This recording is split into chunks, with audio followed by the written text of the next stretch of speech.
De volta com o TV Mania desta segunda-feira e olha, na saída, a Fátima e a Vanessa fizeram aqui uma lembrança muito importante, que é o foco delas também, a educação bilíngue para adultos, hein? No Alagoas Empreendedor a gente vai também tratar disso. Agora o Fernando Palmeira traz pra gente uma matéria muito importante sobre o Museu de História Natural. Os detalhes na tela com Fernando Palmeira. O contingenciamento das verbas para a educação no Brasil, advindas do governo federal para a educação, principalmente nas universidades federais, já começa a trazer alguns entraves, alguns problemas.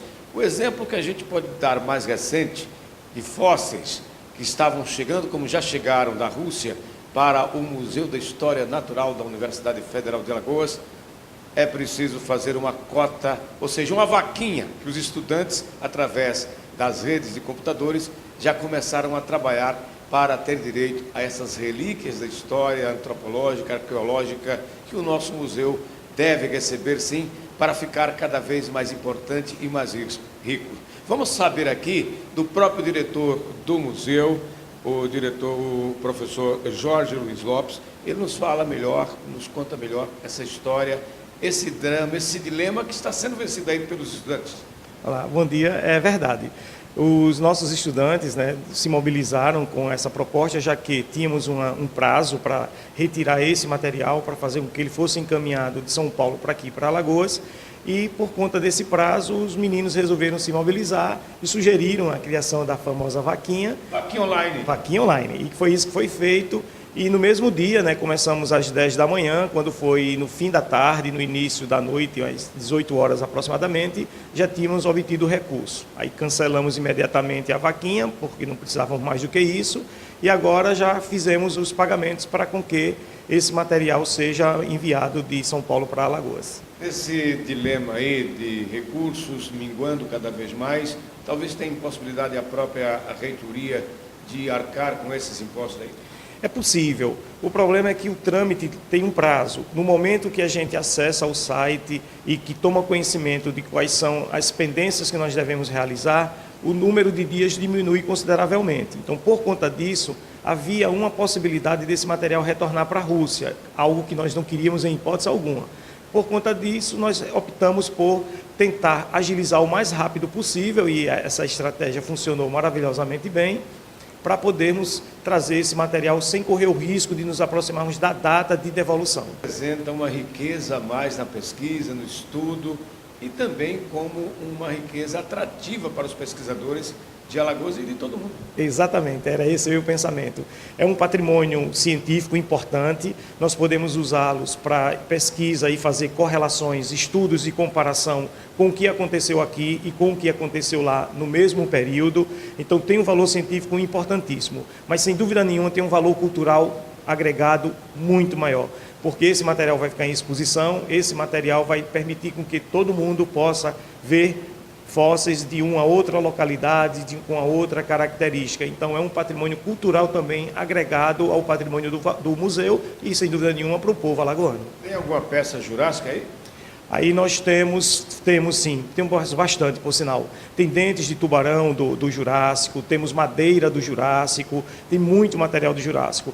Mas tem duas peças assim que são fantásticas. Uma é um dente de mamute, que viveu na Era do Gelo na Sibéria, e um chifre de um bisão que também viveu na Era do Gelo na Sibéria.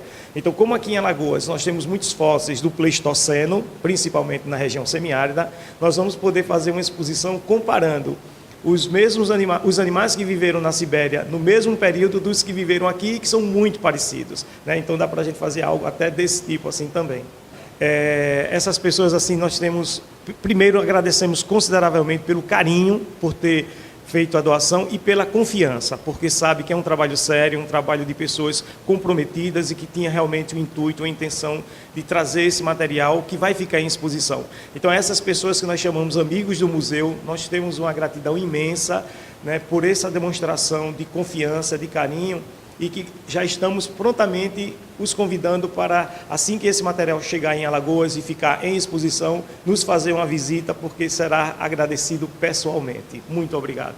Belíssimo exemplo da solidariedade, do amor, da vontade, desses estudantes que estão preocupados, sim, com estudar a história da humanidade, lá nas suas origens, nos fósseis, Obrigado à Rússia por ter nos enviado e aqueles que colaboraram com essa vaquinha online, também a nossa gratidão.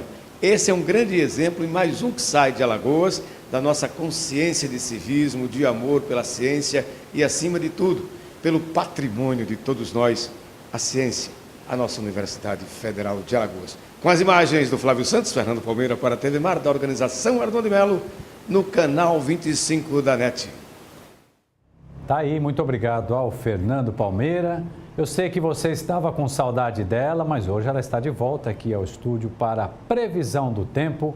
A mamãe do ano tem novidade. Fulane, bom dia. Tudo bom? Mauro, tudo bem. Parabéns oficialmente agora pela nossa querida, né? O Vinícius Pinho, sempre homem atento, à frente do nosso tempo. Sucesso, muito amor, muita felicidade para vocês. Pois é, então vamos lá de previsão do vamos tempo, lá. Porque inclusive teve aviso meteorológico para a região aqui de Alagoas e também lá para a região de Pernambuco. Vamos dar uma olhadinha antes como é que vai ficar o tempo em todo o nosso país, para a gente poder se ater mais à região aqui do nosso estado. Mauro, olha só, aqui no sul do país, bem no sul do país, a gente está, na realidade, com a formação de uma frente fria, casada também aqui nessa região a gente tem uma frente fria que está se aproximando e a gente tem também aqui, já na segunda metade, a gente tem o tempo mais seco, exatamente por conta desse período que a gente está aqui vivenciando, com período de tempo seco, uma massa de ar seca e fria que está atuando lá na região. Então, a gente tem temporal para metade sul do país, por conta dessa frente fria que se aproxima, e aí tempo seco no restante do sul do país e com tempo frio por conta dessa massa de ar seca. Isso acontece também na região aqui do Sudeste, à exceção da região litorânea do Rio de Janeiro e Espírito Santo, que por lá a gente tem a formaçãozinha aqui de um sistema, a gente percebe aqui um sistemazinho que está levando chuva exatamente para a região do litoral daqui, certo? Mas aí a gente percebe que em todo o estado, gente, olha, essa época do ano é a época de ano de tempo seco mesmo para a região central do nosso país. A gente permanece com toda essa região aqui do nosso país, a região central, o semiárido também, boa parte do semiárido do nosso país, toda com tempo seco por conta desse período mesmo, que é bastante característico. Como a gente sempre vem explicando aqui, Mauro, o escoamento em épocas em ano de El Niño, ele vem todo aqui pelos Andes e acaba incrível, não né? cortando, exatamente.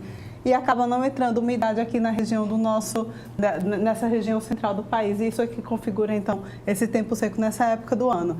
E aí a gente sobe um pouco mais, a Zecite está muito bem posicionada lá no lugarzinho dela. Isso significa dizer que nós, de fato, entramos no nosso período chuvoso, principalmente aqui para Alagoas. Dá para aproximar um pouco mais aqui para a gente mostrar mais de perto, por favor? Aqui esse é estático, não dá. Né? Ok. Então, essas são as imagens do INMET, na realidade, o Instituto Nacional de Meteorologia. E o que é que está acontecendo aqui, Mauro? Chegando ondas de leste, que é exatamente o mecanismo... Você falava antes, é mesmo. Exatamente, é exatamente o mecanismo que alimenta as chuvas aqui na região do Nordeste nessa época do ano. E a gente também começa a perceber que exatamente a chuva, ela começa a ter uma característica diferente da chuva que a gente via, que era aquela pancada de chuva bem forte, inclusive com trovoadas, que é muito comum as trovoadas de verão, e aí de repente o tempo abria. E não é isso que acontece. Hoje em dia a gente já percebe que é uma chuva mais contínua, mais estratiforme, fininha, já característica então do nosso período chuvoso. E é isso que está acontecendo aqui. A gente está sendo alimentado por uma onda de leste, trazida pelos ventos alísios, que vem de lá da África, e a gente também tem aqui a formação de um cavado em baixos níveis. É isso que está fazendo com que esse sistema de baixa pressão também acabou casando com essa onda de leste e trazendo chuva. Com aviso, inclusive, aqui para a região, principalmente de Pernambuco e Alagoas, atenção especial para a região do litoral norte. Inclusive, lá em Maragogi, a gente já teve mais de 100 milímetros de chuva dessa madrugada para essa manhã. Exatamente. Aí a gente já tem risco nessa região norte, aqui do litoral norte aqui de Alagoas, já tem risco de deslizamento de terra, porque a chuva que caiu já encharcou bastante o solo, né? Essa chuva deve continuar durante o dia todo de hoje, em toda toda a metade leste aqui do nosso litoral, e se engloba também a região da Zona da Mata, mas vale a gente ressaltar, gente, que não tem risco de transbordamento dos rios. Importante. Porque quando a gente fala que chove na Zona da Mata, os rios que ficam lá na Zona da Mata, a gente sempre fica em alerta. Mas por que não está tendo risco de transbordamento dos rios? Riachos e pequenos córregos, eles geralmente transbordam com qualquer chuvinha a mais, né? Por quê? Porque as cabeceiras desses rios ficam exatamente em Pernambuco. E aí, onde a chuva está se concentrando mais lá em Pernambuco é no litoral e não na Zona da Mata de Pernambuco. Na semana passada, a gente já teve essa inversão. Teve chuva no litoral, teve chuva na Zona da Mata de Pernambuco e realmente choveu bastante nas cabeceiras do rio na semana passada. Inclusive o rio Jacuípe, que é o rio que também corta aqui o nosso estado, ele ficou a 1,5 m de transbordar. Mas baixou e agora está tudo sob controle. Então, o que é que a gente tem? Só risco de deslocamento de massa, de deslizamento de terra, por conta dessa chuva contínua mesmo, que acaba encharcando o solo. E essa chuva atinge todo o nosso litoral, com mais intensidade, o litoral norte de Alagoas, atinge também aqui a região metropolitana de Maceió, mas aí a gente vai fazendo sempre a atualização, claro, caso haja também um aviso específico aqui para a região metropolitana, principalmente por conta da situação dos bairros do Pinheiro, Mutange e Bebedouro. Maravilha, Polani, só comentando rapidinho, antes de chamar a matéria do Fernando, porque o Lino está chegando aí, né? 9 pessoas morreram, né, no Recife, não sei se só no Recife ou na região metropolitana, por causa da chuva. Por conta da chuva, pois é. Um beijo para você, excelente semana, viu? Também. Gente, o Fernando Palmeira vai trazer agora, o nosso querido Alexandre Lino está se preparando já, hoje tem Pitacos do Lino. Mas antes, o Fernando Palmeira traz aí cursos do Senart, não é isso? Vamos ver então os detalhes com Fernando Palmeira. Senart, o Centro de Belas Artes da Secult, Secretaria de Estado da Cultura, tem uma gama de cursos importantes para o mundo artístico, para a sua criatividade, para você colocar em prática aí os seus dons, inclusive musicais, da dança e muito mais. Estou aqui com a representante da Secult, nossa querida Perolina, e ela nos fala sobre esses cursos e convida a todos.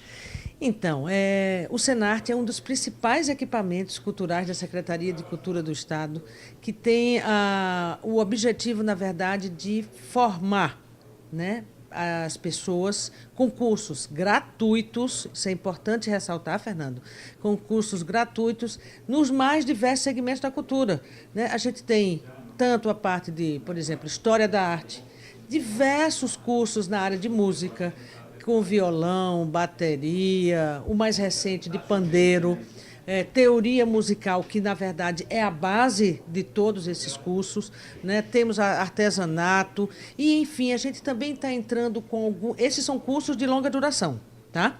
Que são balé para as crianças, que tem sido um sucesso todos os anos. Quando a gente abre as turmas, as inscrições, no começo do ano é fila. Tá? A gente, ao final do ano, a gente faz uma grande apresentação desses talentos que foram construídos ao longo do ano.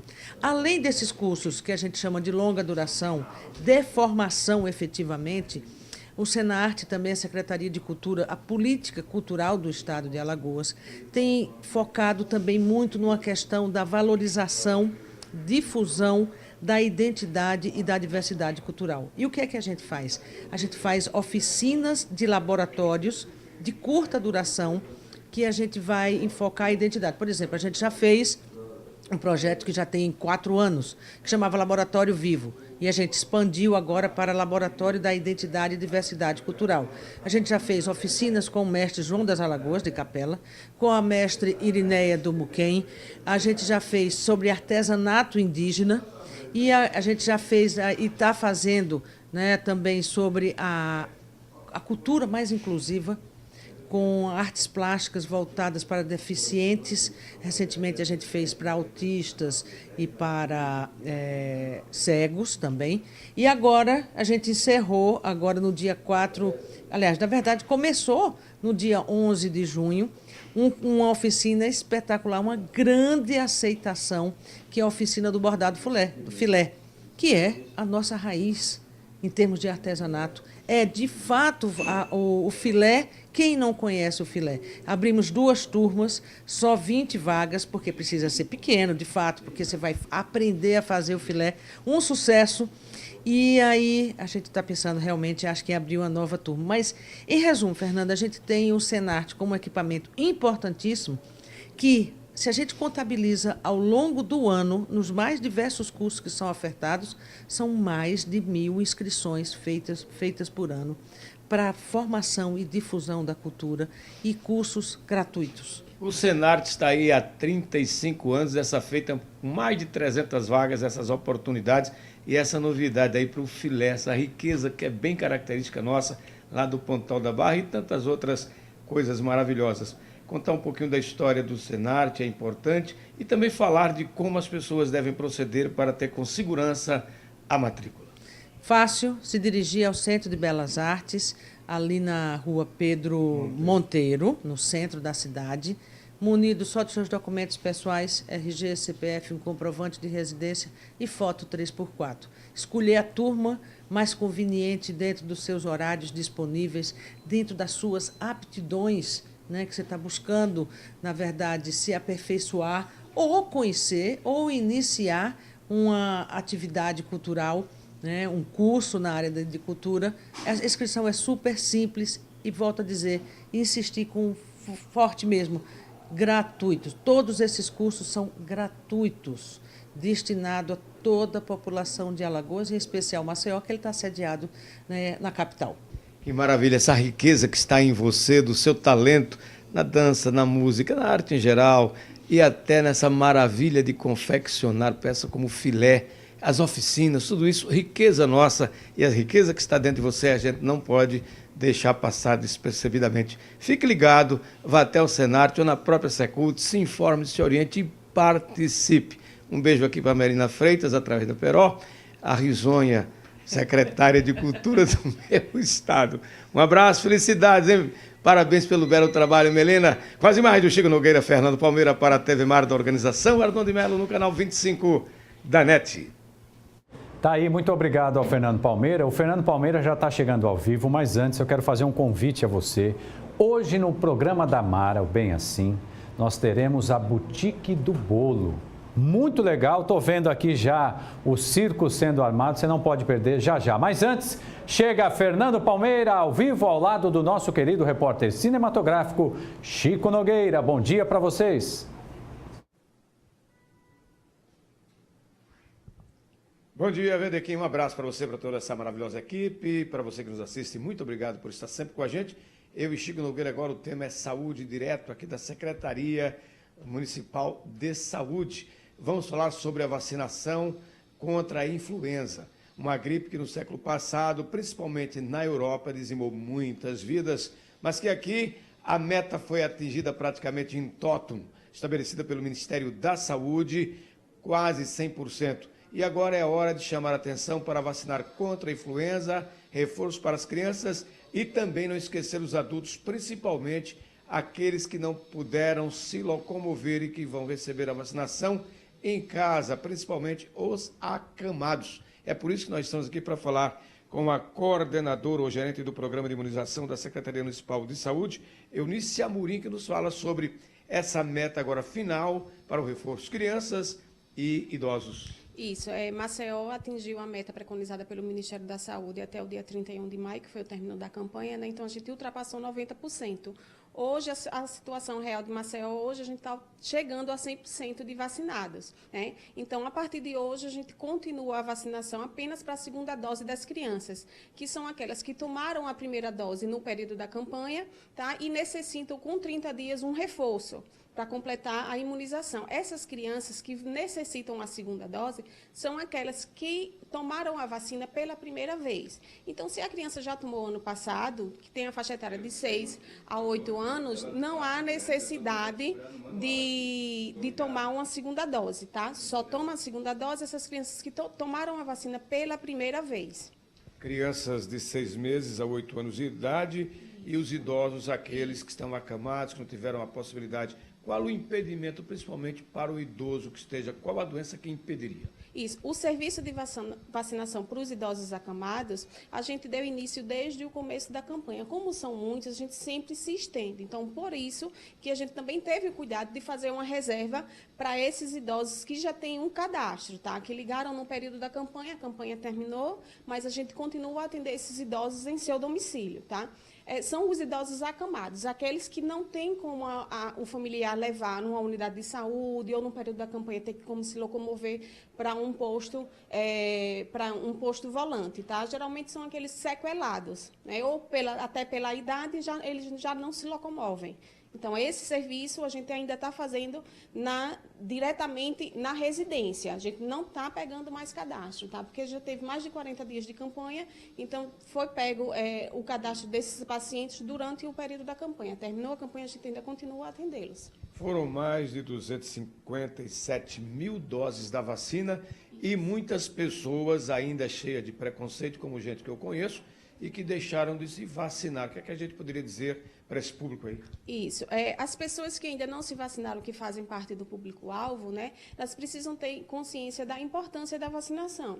Tá? Esses grupos que foram elegíveis pelo Ministério da Saúde são os grupos mais susceptíveis a ter agravamento da doença. Né? Tomando a vacina não quer dizer que você não vai adoecer, porque a gripe são vários vírus. Né? Então, tomou a vacina, ela vai imunizar contra 3 tipos de vírus, tá? E são as formas graves de que um diabético, se contrair essa doença, pode acometer, não é? Uma criança, uma gestante. Então, é muito importante as pessoas que fazem parte do público-alvo tomar a vacina. Porém, a partir desse momento, a gente vai atender apenas as segundas doses das crianças. O porquê de se atender apenas as segundas doses? A gente já ultrapassou em vários grupos, ultrapassou 100% de vacinados.